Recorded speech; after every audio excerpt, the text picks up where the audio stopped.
రాజధాని 3 రాజధానుల అంశము, ఆ బిల్లు అంశము, సిఆర్డిఏ పేరు మార్పు అంశము ఏమైతే ఉందో అది అసెంబ్లీలో జరిగిన నిర్ణయం. అది అసెంబ్లీలో జరిగింది, ఎమ్మెల్సీకి వెళ్ళింది, ఆ ప్రొసీజర్ ఉంది కదా, ఆ ప్రొసీజర్ మొత్తానికి అది ఫుల్ఫిల్ చేసుకుంది. అది చేసుకున్న తర్వాత గవర్నర్ దగ్గరికి వెళ్ళింది. ఇక్కడ గవర్నర్ గారు కావచ్చు, రాష్ట్రపతి గారు కావచ్చు, అక్కడైతే లోక్సభ రాజ్యసభలో ఆమోదం చెందిన బిల్లు, ఇక్కడైతే శాసన మండలి శాసనసభ ఆమోదించిన బిల్లు, ఇద్దరికి సేమ్ బిల్లులో ఒకటే, కానీ అది కేంద్ర స్థాయి, రాష్ట్ర స్థాయి. వెళ్ళినప్పుడు గవర్నర్ గారు ఏం చేస్తారంటే ఆ బిల్లు మొత్తం చదువుకుని న్యాయ నిపుణుల సలహాలు తీసుకుని, ఆయనకు ఒక లీగల్ టీం ఉంటుంది, ఆ లీగల్ టీం సలహాలు తీసుకుని అది కేంద్ర ప్రభుత్వ చట్టాలకు లోబడి ఉందా లేదా, రాజ్యాంగానికి లోబడి ఉందా లేదా, అది మాత్రం చూస్తారు ఆయన. అది చూసి ఏమన్నా వాటికి ఏమన్నా అతిక్రమణ జరిగితే, చట్టాలకు భిన్నంగా ఉంటే, కేంద్ర ప్రభుత్వ చట్టం ఒకటి చెప్తుంది, ఈ బిల్లు ఒకటి చెప్తుంది. అప్పుడు ఏంటంటే ఆయన దాన్ని నోట్ చేసి, ఇదిగోండి కేంద్ర ప్రభుత్వ చట్టం ఇలా ఉంది, మీ బిల్లులు ఇలా పెట్టారు, దీన్ని మోడిఫికేషన్ చేయండి అని చెప్పి తిప్పి పంపుతారు. సవరణ అనమాట. ఆ తర్వాత మళ్ళీ దాన్ని తీసుకొచ్చి ఆ సిఫారసులు ఏమైతే ఉన్నాయో వాటిని మళ్ళీ బిల్లులో మార్చి మళ్ళీ దానికి సంబంధించిన ఆమోదం తీసుకుని మళ్ళీ పంపిస్తారు. ఇది రాజ్యాంగబద్ధంగా జరిగే ప్రక్రియ. గవర్నర్ గారికి తిప్పి పంపే హక్కు మాత్రమే ఉంది, బిల్లును రిజెక్ట్ చేయరు. తిప్పి పంపిస్తారు వెనక్కి, ఆ సవరణలు ఏవైతే ఉన్నాయో మళ్ళీ వాటిని చేసి పంపిస్తారు అనమాట. అది జరిగే ప్రక్రియ. ఇక్కడ గవర్నర్ గారు తన పని తను చేశారు, అంతమించి ఆయన చేసేది ఇంకోటి ఏం లేదు. ఇంతకుముందు తెలుగు మీడియం అంశం రద్దులో కూడా గవర్నర్ గారు ఆమోదం చేశారు, దాన్ని కోర్టులు కొట్టేశాయి. అలాగే మన ఎన్నికల కమిషనర్ మార్చారు కదా, తమిళనాడు నుంచి పట్టుకొచ్చారు ఆయన్ని, ఆయనకి సంబంధించి కూడా ఆయన ఆమోదం చేశారు ఆ చట్టానికి. 5 ఏళ్ల కాలాన్ని 5 ఏళ్ల కాలాన్ని 3 ఏళ్లకు కుదించడము, దాన్ని కూడా గవర్నర్ ఆమోదించారు. కోర్టులు కొట్టేసి, అదే కోర్టు ఇంకా సుప్రీంకోర్టులో జరుగుతుంది, హైకోర్టు అయితే కొట్టేసింది, దాన్ని చెల్లదని చెప్పేసింది ఆ చట్టం. అంటే ఇక్కడ గవర్నర్ గారు ఏంటంటే దానికి సంబంధించి చూస్తారు, చూసిన తర్వాత తన పరిధిలో దాన్ని ఆమోదించడమా వెనక్కి పంపడమా చేస్తారు, అంతకుమించి ఏం లేదు.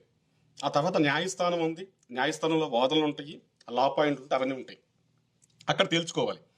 ఈ రాజధాని బిల్లులకు సంబంధించిన ఇది సిఆర్డిఏ పేరు మార్పు లేకపోతే దానికి సంబంధించింది 3 రాజధానుల బిల్లు, దానికి ఇది ఏంటంటే అభివృద్ధి వికేంద్రీకరణ అని చెప్పారు. రాజధానితో అభివృద్ధి ఎక్కడా లేదు, అది పక్కన పెడతాం. అది జరిగింది అక్కడ. అయితే దీన్ని ఈ వైసీపీ వాళ్ళు ఏంటంటే డైవర్షన్ చేస్తున్నారు, బీజేపీని లాగేసి. ఇక్కడ బీజేపీకి సంబంధం లేదు, గవర్నర్ గారి పాత్ర అంతవరకు ఉంటుంది. అలాగే మన జన సైనికులు కూడా అర్థం చేసుకోవాలి గవర్నర్ పాత్ర ఏంటి, ఆయన ఏం చేశారని చెప్పేసి. ఇక ఈ రాజధాని అంశం అనేది కోర్టులో ఉంది ఆల్రెడీ, ఇప్పటికీ హైకోర్టులో జరుగుతుంది. ఇప్పుడు గవర్నర్ గారు ఆమోదించారు కాబట్టి ఇంకా దాని మీద ముందుకెళ్ళొచ్చు అనమాట. దాని మీద ముందుకెళ్ళి ఆల్రెడీ ఈ బిల్లును చట్టం అయిపోయిందని చెప్పేసి దానికి పూర్తిగా, ఎందుకంటే గవర్నర్ గారు ఆమోదించకపోతే దానికి సవరణలు చేయొచ్చు అనమాట. ఇప్పుడు ఆమోదించారు కాబట్టి మన కాపీ మనకు వచ్చేసింది. దాన్ని తీసుకెళ్ళిపోయి ఇప్పుడు ఆల్రెడీ ఉన్న కేసులు ఈ కాపీ కూడా పెట్టేసి ఫైనల్ కూడా పెట్టేసి వాదనలు చేస్తారు. ఏం జరుగుతుంది భవిష్యత్తులో అనేది కాలం సమాధానం చెప్తుంది. ఇక్కడ ప్రభుత్వం ఏంటంటే ఒక ఒప్పందాన్ని తప్పుతుంది. ఇక్కడ 33,000 ఎకరాలు రైతుల దగ్గర తీసుకున్నప్పుడు ఇది రైతులు కావాలని లేదు, రైతులు వాళ్ళ ముందుకి ప్రభుత్వమే రైతుల గ్రామాల్లోకి వెళ్ళి రైతులకి ఒప్పించి వాళ్ళని ఎడ్యుకేట్ చేసి మంత్రులు, ఎమ్మెల్యేలు, ముఖ్యమంత్రి అంతా పర్యటనలు చేసి తీసుకున్నారు. ఒక ల్యాండ్ పూలింగ్ ఒక ఒప్పందం అనమాట. ఆ ల్యాండ్ పూలింగ్ ఒప్పందాన్ని ప్రభుత్వం ఉల్లంఘించినప్పుడు ఏం చెయ్యాలి, నష్టపరిహారం ఇవ్వాలా, రైతులకి ఇస్తే ఎంత ఇవ్వాలి, లేదా రాజధాని ఇక్కడే కొనసాగించాలా, అసలు రాజధాని అంటే అర్థం ఏంటి, రాజ్యాంగంలో దానికి డెఫినేషన్ ఉంటే ఎలా డిఫైన్ చేశారు, అసెంబ్లీ ఉంటే రాజధాని కింద పరిగణించవచ్చా, లేదా అక్కడ సచివాలయము, ముఖ్యమంత్రి కార్యాలయము, అలాగే మంత్రుల ఆఫీసులు, పరిపాలన మొత్తం ఎక్కడ జరుగుతుంటే దాన్ని అసెంబ్లీ కింద, దాన్ని రాజధాని కింద భావించాలా అనేది కూడా కోర్టు పరిగణలో తీసుకున్న డెఫినేషన్ అనమాట. What is the definition of capital అని చెప్పేసి కోర్టు కూడా చూసిద్ది అనమాట. వీళ్ళు ఇప్పుడు ల్యాండ్ పూలింగ్లో చెప్పింది రాజధాని కడతామని చెప్పారు కదా, అసలు రాజధాని అంటే ఏంటో కూడా ఆ రాజ్యాంగం సంబంధించిన వాటిలో కూడా కోర్టు పరిగణలో తీసుకుంటుంది. మరి ఆ కోర్టు నిర్ణయంలో ఉంది. కోర్టు ఎలా చెప్తారా, మన కోర్టుకు అతిథులం కాదు కదా, హైకోర్టు, సుప్రీంకోర్టు, అంత మించి మనం చేసేదేం లేదు. దయచేసి ఎవరు కూడా దీనికి డీవియేషన్ అవ్వద్దు. ఇది బీజేపీ చేసింది, అది చేసింది చెప్పేసి. మరి ఇది సోము వీర్రాజు గారు వచ్చి 3 రోజులు అవుతుంది, ఆయన రాగానే ఇలా అయిందని చెప్తూ కొంతమంది అంటున్నారు. మరి ఆయన రాగానే ఎలక్షన్ కమిషనర్కి సంబంధించి నిమ్మగడ్డ గారిని మళ్ళీ నియమించారు కదా, దాన్ని ఎలా చూస్తాం మనం, దాన్ని ఎలా చూస్తాం? దాని మీద వైసీపీ ప్రభుత్వానికి జగన్మోహన్ రెడ్డి గారు పెద్ద యుద్ధం జరుగుతుంది 4 నెలలు బట్టి. సుప్రీంకోర్టు దాకా పోయారు, హైకోర్టు సుప్రీంకోర్టు దాకా పోయారు. మరి దాన్ని ఎలా చూస్తాం మనం? ఇదేంటంటే గవర్నర్ గారు నిర్ణయం తీసుకున్నారు, ఆయన పరిధిలో ఆయన తీసుకున్నారు, అక్కడికి అయిపోయింది. ఎక్కడ కూడా గవర్నర్ గారిని దయచేసి ఎవరు తిట్టొద్దు, లాగొద్దండి. ఎందుకంటే చాలా మనకి చాలా అది ఆ పదవికి వచ్చేటప్పుడు చాలా విలువ ఉంది, రెస్పెక్ట్ సమాజంలో, సమాజం కాదు రాజ్యాంగపరంగా దానికి కొన్ని రక్షణలు ఉన్నాయి. ఆ పదవిని మనం కించపరచకూడదు, పదవికి ఉన్న హుందాతనాన్ని మనం తగ్గించకూడదు. దయచేసి ఎవరు కూడా గవర్నర్ గారిని లాగొద్దు, అసలు ఏమనొద్దు, అసలు ఏమనొద్దు. ఎందుకంటే గతంలో ఈ ప్రభుత్వం ఎన్ని 65 అనుకుంటా, 65 దాటిపోయినాయి, 65 ముట్టిగాలు ఎంచుకున్న ప్రభుత్వం. అందులో కొన్ని జీవోలు ఉన్నాయి, కొన్ని బిల్లులే ఉన్నాయి. ఇది తెలుగు మీడియం రద్దు బిల్లు ఒకటి, అలాగే ఎలక్షన్ కమిషన్ రద్దు బిల్లు ఒకటి, ఇలా ఎన్నో బిల్లులు కూడా ఉన్నాయి. అంటే ఇక్కడ రాష్ట్ర ప్రభుత్వం జీవోలు కూడా కొట్టేసిన సందర్భాలు ఉన్నాయి, బిల్లులు కొట్టేసిన సందర్భాలు ఉన్నాయి, చట్టాలని. సో మనం ఏంటంటే ఇది ఇప్పుడు అవి ఆమోదించింది కూడా ఈయనే కదా, ఈ గవర్నర్ గారే స్టాంప్ వేశారు వాటికి కూడా. సో మనం ఈ గవర్నర్ గారిని తప్పుపడడానికి లేదు, ఆయన పరిధిలో ఏం చేసుకుంటూ వెళ్ళిపోయారు. ఇక మన పరిధిలో మన రాజధాని రైతుల పరిధిలో ఏముంది, కోర్టు ఉంది, కోర్టులో తెలుసుకోవడమే. ఇంకా మనం ఏం చేస్తామండి, మీడియా వీళ్ళని మనం ఏం చేస్తాం చెప్పండి. ఇప్పుడు ఈ టాపిక్ ఎలా డైవర్ట్ చేస్తున్నారంటే, ఈ రాజధాని ఈ బిల్లుకు సంబంధించి మొత్తం వ్యవహారంలో పవన్ కళ్యాణ్ని బీజేపీని చూపించాలని చూస్తున్నారు వీళ్ళు. మొత్తం వ్యవహారంలో బీజేపీని పవన్ కళ్యాణ్ ముందు పెట్టాలి, అంతే. ముందు పెట్టాలి. వాళ్ళు సేఫ్, చంద్రబాబు సేఫ్. ఈ రాజధాని ఇక్కడ దాకా రావడానికి కావడం చంద్రబాబు సేఫ్. వాళ్ళకి తగిన రక్షణ లేకుండా, తగిన యాక్ట్ లేకుండా, ఇప్పుడు ఎవరు వస్తే వాళ్ళు రాజధాని మార్చేలాగా ఆ ల్యాండ్ పూలింగ్ ఒప్పందాన్ని పకడ్బందీగా చేయకుండా చేశారు. అదే ఒప్పందంలో ఒకవేళ రాజధానిలో ఈ విభాగాలు ఉంటాయి, సో అండ్ సో ఇక్కడ ఉంటాయి, ఒకవేళ వీటిని ఒక 50 సంవత్సరాలు 100 సంవత్సరాలు పెట్టాలన్నమాట. సపోజ్ ఒక 50 ఏళ్ళు, ఒక 50 ఏళ్ల లోపు వీటిని తరలించకూడదు. ఒకవేళ తరలిస్తే ఎకరానికి ఎవరైతే ఇచ్చారు, ఎకరానికి 5 కోట్ల 10 కోట్ల నష్టపరిహారం కడితే ఈ రోజు లక్షల కోట్లు కట్టాలి రైతులకి. ప్రభుత్వం మూవ్ చేయలేదు, ఎందుకంటే అది ఒప్పందం. ఆ ఒప్పందాన్ని ఉల్లంఘిస్తే డబ్బులు కట్టాలి. ఆ రోజు ఆ ఒప్పందం చేయొచ్చు కదా. భవిష్యత్తులో వచ్చిన వాళ్ళు ఇక్కడ అసెంబ్లీ ఉంటుంది, సచివాలయం ఉంటుంది, మంత్రుల కార్యాలయాలు ఇక్కడే ఉంటాయి, ముఖ్యమంత్రి కార్యాలయం ఇక్కడే ఉంటుంది. ఇవి కంపల్సరీగా ఉండాల్సింది. హైకోర్టు అనేది అక్కడ పెట్టుకోండి, సంబంధం లేదు. అప్పుడు హైకోర్టు పక్కన పెట్టుకోండి, లేదా ఇంకోటి పక్కన పెట్టుకోండి. ఈ మ్యాండేట్కి ఈ ఆఫీసులు ఇక్కడ ఉండాలి. ఒకవేళ ప్రభుత్వాలు ఈ ఆఫీసులు వేరే చోట తరలిస్తే భవిష్యత్తులో తీసుకున్న భూములకు సంబంధించి ఒక్కొక్క ఎకరానికి 5 కోట్ల 10 కోట్ల కడతామని చెప్పేసి, ఈ నష్టపరిహారం కడతామని చెప్పేసి ఆ చట్టంలో కానీ ఆ మ్యాండేట్ కానీ చేసుండి, దానికి ఒప్పందం జరుగుండి, ఒక లీగల్గా ఒక కోర్టు ప్రొసీడింగ్ ద్వారా ఒప్పందం జరుగుంటే, ఈరోజు ముఖ్యమంత్రి స్థానంలో జగన్మోహన్ రెడ్డి తీసుకెళ్ళిపోతాడా నా ఇష్టం అని చెప్పేసి? ఒకవేళ తీసుకెళ్తే ఒప్పంద ఉల్లంఘన అవుతుంది, సచిన డబ్బులు కట్టాలి. ఎకరానికి ₹1 కోటి కట్టాలన్నా 33,000 కోట్లు అండి, 33,000 కోట్లు. మరి ఎకరానికి 5 కోట్లు కట్టాలంటే, 5 కోట్లు కట్టాలంటే ఎంత అవుతుంది? 1,65,000 కోట్లు ఎంత వస్తుంది? 1,50,000 కోట్లు చిల్లర. అది పరిస్థితి. కడతాడా? 1,65,000 కోట్లు అనుకుంటా, కడతాడా? కట్టి ప్రభుత్వానికి డబ్బు అంతుందా? అంటే చంద్రబాబు నాయుడు గారు పచ్చి మోసం చేశారు, రాజధాని రైతులు పచ్చి మోసం చేశారు. ఆ రోజే భవిష్యత్తులో వచ్చేవాళ్ళు దీన్ని టచ్ చేయడానికి భయపడేలాగా ఒక పకడ్బందీ చట్టం చేస్తుంటే ఏం చేయలేం. ఒప్పందం అది ఒప్పందం. నువ్వు రాజధానిలో ఈ విభాగాలు అక్కడ ఉండాలి, సర్టెన్ పీరియడ్, జీవితకాలం కాదు, ఒక 50 సంవత్సరాలు ఉండాలి అనుకుందాం. అప్పటికి రాజధాని మొత్తం ఫామ్ అయిపోతుంది. ఇప్పుడు హైదరాబాద్ నుంచి క్యాపిటల్ తీసుకెళ్ళినా పెద్ద ఇబ్బంది ఏం లేదు. హైదరాబాద్ మొత్తం తీసుకెళ్ళిపోయినా నగరం ఏర్పడిపోయింది, అప్పటికి నగరం పెరిగిపోద్ది అక్కడికి. సో ఒక 50 ఏళ్ల పాటు ఇది పరిస్థితి. ఒకవేళ దీన్ని ఒప్పంద ఉల్లంఘన జరిగితే ఇంత నష్టపరిహారం ఎకరానికి ఇంత ఇచ్చేస్తామని చెప్పేసి సరిపోయేది కదా. ఇప్పుడు 1,00,000 కోట్లు కట్టాలంటే జగన్మోహన్ రెడ్డి అయిపోయింది, గుట్లు తేలేస్తాడు. ఎక్కడికి తీసుకొచ్చి కడతాడు? ఎంత అప్పు చేస్తారు? దోషి నెంబర్ 1 దీనికి సంబంధించి చంద్రబాబు నాయుడు, నెంబర్ 2 జగన్మోహన్ రెడ్డి. అసెంబ్లీలో అన్నాడు, ఇది 13 జిల్లాల చిన్న రాష్ట్రము, రాజధాని ఎక్కడ కట్టినా 30,000 ఎకరాల భూమి ఉండాలి. ఆయన నోటితో ఆయన అన్నదే కదా, అసెంబ్లీ సాక్షిగా. ఆ రోజు స్పీకర్ గారు దివంగత కోడెల శివప్రసాదరావు గారు ఉన్నారు కదా, ఆయన అన్న మాటలే కదా, మనం కల్పించట్లేదు కదా. మళ్ళీ ప్రాంతీయ విద్వేషాలు రెచ్చగొట్టిన ఉద్దేశం నుంచి ఆయన చెప్పారు కదా, మనస్ఫూర్తిగా స్వాగతిస్తున్నారు కదా. ఇవన్నీ జరిగినాయి అసెంబ్లీ సాక్షిగా. మరి ఈ మొత్తం దోషులు వాళ్ళిద్దరు. ఇప్పుడు జరుగుతుంది ఏంటంటే మీడియాలో డైవర్షన్లో వాళ్ళిద్దరిని పక్కకు పెట్టేసి పూర్తిగా బీజేపీ మీదకి పవన్ కళ్యాణ్ మీదకి ఎక్కి పెడుతున్నారు మొత్తం తీసుకొచ్చి. దయచేసి అర్థం చేసుకోండి, అందరూ అర్థం చేసుకోండి. ఇది వాళ్ళిద్దరికి సంబంధించిన వ్యవహారం.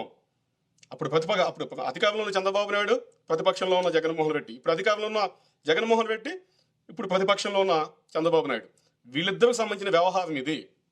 జనసేన పార్టీ స్టాండ్ అప్పుడు ఇప్పుడు ఒకలాగానే ఉంది. బీజేపీ స్టాండ్ కూడా అప్పుడు ఇప్పుడు ఒకలాగానే ఉంది. బీజేపీ వాళ్ళు ఏం చెప్తున్నారు, కర్నూలులో హైకోర్టు మేము మేనిఫెస్టోలో పెట్టామంటున్నారు. మా జనసేన పార్టీ కూడా కర్నూలులో హైకోర్టు కట్టుకోమంటున్నాం. హైకోర్టుకి రాజధాని సంబంధం లేదు, కేసులకు సంబంధించింది. ఏమన్నా సీఎం రోజు హైకోర్టులో కూర్చుంటారా? మంత్రులు కూర్చుంటారా? ఏమన్నా ప్రజలు రోజు వెళ్ళిపోతుంటారు పొలమని చెప్పేసి? ఎక్కడికి వెళ్తాం? సచివాలయంకి వెళ్తాం మనం ఉంటే పనుల మీద. సో హైకోర్టు సంబంధాలు కట్టుకోండి, హైకోర్టు సంబంధించి కట్టుకోండి, మేము కాదంటలేదు. మా జనసేన పార్టీ స్టాండ్ కూడా అదే. ఇక్కడ బీజేపీ కానీ జనసేన పార్టీ కానీ మొదటి నుంచి ఒకే స్టాండ్ మీద ఉందాం మనం. హైకోర్టు కర్నూలులో కట్టుకోండి, అభ్యంతరం లేదు. రాజధాని అమరావతిలో ఉండాలి. అదే స్టాండ్లో ఆ పార్టీ ఉంది, మన పార్టీ ఉంది. స్టాండ్లు మార్చుకుంది వైసీపీ పార్టీ. అలాగే పకడ్బందీగా చేయకుండా తూతు మంత్రంగా ఒప్పందాలు చేసుకుని ఈ రోజు ఈ పరిస్థితి కారకుడు చంద్రబాబు నాయుడు. వీళ్ళిద్దరికి సంబంధించింది. మన జనసేన పార్టీకి సంబంధం లేదు. డైవర్షన్ చేస్తూ ఉంటారు. డైవర్షన్ చేసి బీజేపీ ఏంటి, ఇదేంటి, అదేంటి, ఇదేంటి? బీజేపీ ఏంటి? జగన్మోహన్ రెడ్డి మారుతుంటే బీజేపీకి సంబంధం ఏంటి? జగన్మోహన్ రెడ్డి మారుతాను, ఇక్కడ అసెంబ్లీ మాత్రం పెడతారు, మొత్తం అక్కడ తీసుకెళ్ళిపోతానంటే విశాఖ రాజధాని అవుతుంది, అమరావతి రాజధాని అవదు అంటే బీజేపీ ఏం చేసిద్ది? రాష్ట్ర ప్రభుత్వం దాటి వెళ్ళిపోతుందా? రాష్ట్ర ప్రభుత్వం వేరు, కేంద్ర ప్రభుత్వం వేరు. దేని లెక్క దానికి ఉంటుంది. గతంలో చంద్రబాబు నాయుడు అమరావతి రాజధాని అమరావతిలో పెట్టినప్పుడు బీజేపీని అడ్డుకుందా? ఇది రాష్ట్ర ప్రభుత్వ పరిధిలోది, ఇది రాష్ట్ర ప్రభుత్వ పరిధిలోదే. బీజేపీని ఎంత లాగుతారు? ఏం చేయాలి బీజేపీ? మీకు అన్ని బీజేపీ చేసేద్దా? అంటే మీ ఓట్లు మాత్రం జగన్మోహన్ రెడ్డికి వేశారు. ఆయన రాజధాని మారుస్తుంటే బీజేపీ వచ్చి ఆపేయాలి, పవన్ కళ్యాణ్ ఆపేయాలి. మీకు చంద్రబాబు నాయుడు 40% ఓట్లు వేశారు. ఆ రోజు ఆయన తూతు మంత్రంగా సిఆర్డీఏ చట్టాలు చేసి, ల్యాండ్ పూలింగ్ చట్టాలు చేసి, ఒప్పందాలు చేసి వెళ్ళిపోయి ఈరోజు రాజధాని మార్పుకి అనుకూలంగా అన్ని చేసి వెళ్ళిపోయాడు ఆయన, మార్చుకునేలాగా. దానికి మేము బీజేపీ వచ్చి సమాధానం చెప్తుందా? అంటే ఇద్దరు దొంగలు వదిలేసి, ఇద్దరు దోషులు మీరు వదిలేసేసి బీజేపీని లాగుతారు మధ్యలోకి, జనసేన పార్టీని లాగుతారే. ఇప్పుడు మనం ఒక సెన్స్తో ఆలోచిద్దామండి, ఒక సెన్స్తో ఆలోచిస్తాం. బీజేపీ మీకేం చేయాలి? ఓట్లు తీసుకెళ్ళి మేము వాళ్ళకి పోసేస్తున్నారు. వాళ్ళ ఓట్లు తీసుకెళ్ళి వాళ్ళ దోషుల్లో పోసేస్తారు. 90% ఓట్లు వేసారు గత ఎన్నికల్లో తెలుగుదేశం వైసీపీ పార్టీలకి. ఈ అమరావతి మార్పు అంశంలో ఉన్నది వాళ్ళు 2 పార్టీలు ఉన్నాయి, 3 పార్టీ లేదు ఇక్కడ. ఇప్పుడు కూడా అసెంబ్లీలో 2 పార్టీలుగా ఉంది. మా జనసేన పార్టీ కూడా ఉన్న ఒక అతను కూడా వైసీపీ జంపు. ఆ 2 పార్టీలుగా ఉన్నారు ఎమ్మెల్యేలు ఈ రోజు నాడు అసెంబ్లీలో. అది పరిస్థితి. మొత్తం వాళ్ళకప్పు చెప్పి, పెత్తనం మొత్తం వాళ్ళకప్పు చెప్పేసి బీజేపీ రావాలి, వీళ్ళు రావాలి, గవర్నర్ గారు ఆపాలి. గవర్నర్ గారు ఆపడానికి పనేం లేదా? ఎందుకు ఆపాలి గవర్నర్ గారు? ఏ క్రైటీరియా మీద ఆపాలి చెప్పండి? గతంలో అమరావతి సంబంధించిన చట్టం చేసినప్పుడు, అమరావతి రాజధాని బిల్లు పెట్టినప్పుడు ఆమోదించిన గవర్నర్ గారే కదా, ఆమోదించారు. ఇప్పుడేమంటున్నారు? రాజధాని వికేంద్రీకరణ, 3 రాజధానులు పెడుతున్నది, కొద్దిమంది దాని మారుస్తాం అంటున్నారు, ఆమోదిస్తారు. మధ్యలో ఆయనదేముంది చెప్పండి? ఆయనదేముంది? ఏమన్నా చట్ట వ్యతిరేకంగా తీసుకెళ్ళిపోయి రాజధాని ఒక విభాగం తీసుకెళ్ళి చైనాలో పెడతానంటే ఆయన ఆపుతాడు. అదేంటి మన దేశంలో కాకుండా పక్క దేశంలో పెడతావేంటి రాజధాని అని చెప్పేసి. అంతేగాని మన రాష్ట్రంలో ఒక ప్రాంతంలో కొన్ని విభాగాలు కడతాను, సచివాలయం అక్కడ పెడతానంటే ఆయన ఎందుకు అడ్డు చెప్తాడండి? ఆయనకి పనిపాడు లేదా? అడ్డు చెప్తూ కూర్చుంటారైనా?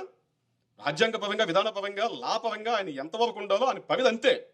మహా అయితే వెనక్కి పంపించగలరు, వెనక్కి తిప్పి పంపిస్తారు, అంతకుమించి ఆయనకి లేదు, స్కోప్ లేదు. అక్కడ స్కోప్ లేదు, వెనక్కి పంపిస్తారు అంతే. వెనక్కి పంపించడం మళ్ళీ మార్పులు చేర్పులు. ఒకవేళ మార్పు చేయలేకపోతే, ప్రభుత్వం చేయలేకపోతే బిల్లు అయిపోయింది, బిల్లు మళ్ళీ వెళ్ళదు గవర్నర్ గారికి. అది పరిస్థితి. ఇది లాగుతూ ఉంటారు. వీళ్ళకేంటంటే డైవర్షన్ పాలిటిక్స్ కావాలి. తప్పు ఒకటి చేస్తే తప్పు చేసినోడు సేఫ్గా ఉంటాడు, తప్పు చేసినోడు శుద్ధుడు, చాలా శుద్ధమైన వ్యక్తి. దానికి సంబంధం లేని వ్యక్తులు మాత్రం తప్పు చేసినట్టు. వాళ్ళకి మారుస్తున్న జగన్మోహన్ రెడ్డి ఓకే, మార్చడానికి స్కోప్ ఇచ్చిన చంద్రబాబు నాయుడు ఓకే. మధ్యలో మీకు వచ్చి బీజేపీ సమాధానం చెప్పాలి, బీజేపీ ఆపాలి, పవన్ కళ్యాణ్ ఆపాలి. అంతే కదా. బీజేపీ స్టాండ్ మార్చుకోవాలి, పవన్ కళ్యాణ్ స్టాండ్ మార్చుకోలేదు. మీ స్టాండ్లు మార్చుకోవాలి. పద్దక మార్చుకుందాళ్ళు సరైన పద్ధతిలో చేయింది చంద్రబాబు నాయుడు. ఆ రోజు జగన్మోహన్ రెడ్డి గారు ప్రతిపక్ష స్థానంలో ఉండి ఏమయ్యా అసెంబ్లీలో అడగొచ్చు, ఏమయ్యా చంద్రబాబు ఇది చట్టం ఏంటి, ఇదేంటి, అసలు ఇక్కడ రైతులకి రక్షణ అది, రైతులు నువ్వు వేరే రక్షణ కల్పిస్తున్నా, భవిష్యత్తులో ఒకవేళ నేను సీఎం అయి ఏదో నా బుద్ధి మార్చుకుని నేను మార్చాను అనుకో, రాజధానిని కొన్ని విభాగాలు తీసుకెళ్ళాను, వీళ్ళేనైపోతారు. 33 ఎకరాలు కదా, 30 గ్రామాలు కదా, ఇంతమంది భవిష్యత్తు లక్షలాది మంది రైతులు కదా, వీళ్ళ భవిష్యత్తు ఏంటి, ఏమైపోతారు? ఈ బిల్లు కరెక్ట్ కాదు, బిల్లులో కొన్ని క్లాజులు పెట్టు, నష్టపరిహారం పెట్టు, ఎకరానికి ఎంత ఇస్తామని చెప్పేసి స్పష్టంగా రాజధాని డిఫైన్ చేయక్కడ నువ్వు అని చెప్పేసి జగన్మోహన్ రెడ్డి చెప్పొచ్చు కదా రోజున అసెంబ్లీలో, చెప్పొచ్చు కదా. ఇవి నువ్వు పెట్టకపోతే బిల్లులో నేను వ్యతిరేకిస్తాను చెప్పి వ్యతిరేకించవచ్చుగా. లేదు, ఆ రోజు ఇద్దరు కూడా సక నవ్వుకుంటూ అరుచుకుంటూ సూపర్గా ఆమోదించేశారు బిల్లుని. ఈరోజు ఆ బిల్లులో ఉన్న లోపాలని లొసుగులని కనిపెట్టి నా బిల్లు దాన్ని 3 ముక్కలు చేస్తుంటే మీకు బీజేపీ సమాధానం చెప్పాలి, పవన్ కళ్యాణ్ గారు సమాధానం చెప్పాలి, గవర్నర్ గారు బిల్లు ఆపేయాలి. ఆపేతారు ఓట్లని ఆలకేసేసి ఓటు ప్రస్తావన ఎందుకు వస్తుందంటే అధికారం వాళ్ళ చేతుల్లో కూడా వస్తుంది. ఓటు ప్రస్తావన ఎందుకు వస్తుంది? అధికారం వాళ్ళ చేతిలో ఉంది. ఇప్పుడు జనసేన పార్టీకి మా అధినేతను అసెంబ్లీ పంపించడం భయపడిపోయారు ప్రజలు. మా అధినేత ఏమన్నా కబ్జాలు చేశాడా, వేల కోట్లు దోచి తిన్నాడా, జైలుకెళ్ళి వచ్చాడా, ఈడీ కేసులు ఉన్నాయా, సిబిఐ కేసులు ఉన్నాయా? ఉనికిపోయారు ప్రజలు. అమ్మో పవన్ కళ్యాణ. ఈరోజు పవన్ కళ్యాణ్ అసెంబ్లీలో ఉంటే కనీసం ఒక మాట్లాడే వాయిస్ ఉండేది కదా ప్రజల తరఫున. ఈ బిల్లు వచ్చినప్పుడు వ్యతిరేకించేవాళ్ళు కదా. వాయిస్ లేకుండా చేసి ఈరోజు ప్రతిపక్షాల గొంతులు నొక్కేసి ప్రజలు వాయిస్ లేకుండా చేసి ఈరోజు బీజేపీ చేయాలి, పవన్ కళ్యాణ్ చేయాలి, ఎక్కడి చేస్తారు? ఈరోజు కమ్యూనిస్ట్ పార్టీలకు ప్రాతినిధ్యం ఉండి, బీఎస్పీకి ఉండి, బీజేపీకి ఉండి, కాంగ్రెస్కి ఉండి, రకరకాల పార్టీలకు ప్రాతినిధ్యం ఉంటే ఎంతమంది అసెంబ్లీలో మాట్లాడతారు? ఎన్ని గొంతులు పైకి లేస్తాయి? అధికారం అంతా వాళ్ళకప్పు చెప్పి వీడి చేయాలి, వీడి చేయాలి. ఇది కరెక్ట్ కాదు. రాష్ట్ర ప్రజలు కూడా ఆలోచన చేసుకోవాలి. కరెక్ట్ కాదు. మొత్తం గొంపు కొత్తగా అధికారం ఒకరి చేతిలో పెడితే రేపు జనసేన పార్టీ కానీ మీరు గొంపు కొత్తగా అధికారం ఇవ్వద్దు. ప్రజాస్వామ్యం మంచిది కాదు. ప్రతిపక్షాలు బలంగా ఉండాలి. ఎంత బలంగా ఉంటే పాలకపక్షం అంత జాగ్రత్తగా పరిపాలిస్తుంది. ఎప్పుడైతే ప్రతిపక్షాలు లేకుండా పోతాయో, బలహీనమైపోతాయో, పాలకపక్షం ఏకపక్షం అవుతుందో ఇటువంటి విపరీత నిర్ణయాలు ప్రజల మీద చూస్తారు. విపరీత నిర్ణయాలు. నన్ను ఆపేది ఎవడు? అసెంబ్లీలో నాకు బలం 151. ఎవడు మాట్లాడతాగలేదు. ఒక వాయిస్ లేగితే నా వాళ్ళు 100 మంది లేగుతారు. ఫుల్ బలం ఉంది నాకు. ఫుల్ బలం ఉంది. అదే 100 మంది నుండి 75 మంది ప్రతిపక్షం ఉంటే వాళ్ళు 100 అయితే 75 లేగితే ఇక్కడ గొంతులు ఎత్తే అని చెప్పేసి తగ్గుతారు. లేదు ఈ రోజు నాడు లేదు. కానీ ఆ తుగ్లక్ నిర్ణయాలకి, విపరీత నిర్ణయాలకి కూడా బీజేపీ సమాధానం చెప్పాలి, పవన్ కళ్యాణ్ సమాధానం చెప్పాలి. మీకు అదేనండి. మనం ఎంత చెప్పుకున్నా ఏం చెప్పుకున్నా అండి, వాళ్ళ వాదనలు వాళ్ళవే, వాళ్ళ ప్రచారం వాళ్ళదే. దాన్ని బలంగా ప్రజల్లో తీసుకెళ్తారు. వాళ్ళ చేతులు మీడియాలు ఉన్నాయి, వాళ్ళ చేతులు డబ్బా మీడియాలు ఉన్నాయి. వాళ్ళు ఎన్ని తప్పులు చేసినా కప్పెట్టేస్తారు. తప్పులు చేయకపోయినా పవన్ కళ్యాణ్ చూపిస్తారు, బీజేపీని చూపిస్తారు. రాష్ట్ర విభజనలో చూసాం కదా, అందరూ చంద్రబాబు అనుకూలమే, తెలంగాణకి రాజశేఖర రెడ్డి అనుకూలమే, జగన్ అనుకూలమే, అందరూ లేఖలు ఇచ్చిన వాళ్ళే. కానీ విభజన జరుగుతుంటే కాంగ్రెస్ పార్టీ దోషి, సోనియా గాంధీ గొంతు కోసేసింది, చిరంజీవి గొంతు కోసేసాడు, చిరంజీవి దోషి, దిష్టి బొమ్మలు తగలబెట్టడం. ఇక్కడ తప్పు ఒకటి చేస్తే, తప్పు చేసిన వాళ్ళు ఒకడైతే సంబంధం లేని చిరంజీవిని తీసుకొచ్చి దిష్టి బొమ్మలు తగలబెడతారా? ఆయనకు ఓటే లేదు. ఆయన తెలంగాణకి వ్యతిరేకంగా ఆయన 2009 ఎలక్షన్లకి జనాలు చేతి రాలేదు, చేయి రాలా. తెలంగాణ ఇస్తామన్న వాళ్ళకి ఓట్లేసి ఆ రోజునాడు తెలంగాణకి వ్యతిరేకంగా ఉన్న చిరంజీవిని తిట్టారు. రాష్ట్ర ద్రోహి, ఆంధ్ర ద్రోహి, దిష్టి బొమ్మలు తగలబెట్టారు. ఏందండి ఇది రాజకీయం? ఎంతకాలం మభ్య పెట్టే రాజకీయాలు చేస్తారు? మీడియాల్లో పెట్టేసుకున్నారు. ఆయనకి మీడియా ఛానల్, ఈ మీడియా ఛానల్లో ఇక వాస్తవంతో పని లేదు. వాళ్ళు కాపాడుకోవడం, సంబంధం లేని వ్యక్తుల మీద బురద జల్లడం, వాళ్ళ మధ్యలోకి లాగడం, బురద జల్లడం. ఇదే జరుగుతుంది రాష్ట్రంలో ఈ రోజునాడు. వస్తారులేండి. ఇప్పుడు వీళ్ళంటే పార్టీ కార్యకర్తలు ఇక వాళ్ళకి ఆత్మాభిమానం ఉండదు. మన జనసేన పార్టీలో కాదు కదా. మన జనసేన పార్టీలో అధినేత నిర్ణయం మనం నచ్చపోయినా మనం వ్యతిరేకిస్తాం నాకు నచ్చలేదని చెప్పేసి. వాళ్ళు అలా కాదు కదా. వాళ్ళకేంటి, ఒక పార్టీ అంటే ఏంటంటే నేను బానిసిన పార్టీకి. ఎస్ అంటే ఎస్, నో అంటే నో, సిట్ అంటే సిట్టు, స్టాండ్ అంటే స్టాండ్. వాళ్ళంతే, ఇంకా వాళ్ళు మారరు. మనం ఎన్ని చెప్పినా సరే ఒక కవరింగ్ వస్తారు వాళ్ళు. ఇప్పుడు రాజధాని 3 రాజధానుల బిల్లు మీద ఈ కవరింగ్ అనమాట. గవర్నరు, బీజేపీ ఆడిస్తున్నారు తొక్క తోలని చెప్పేసి.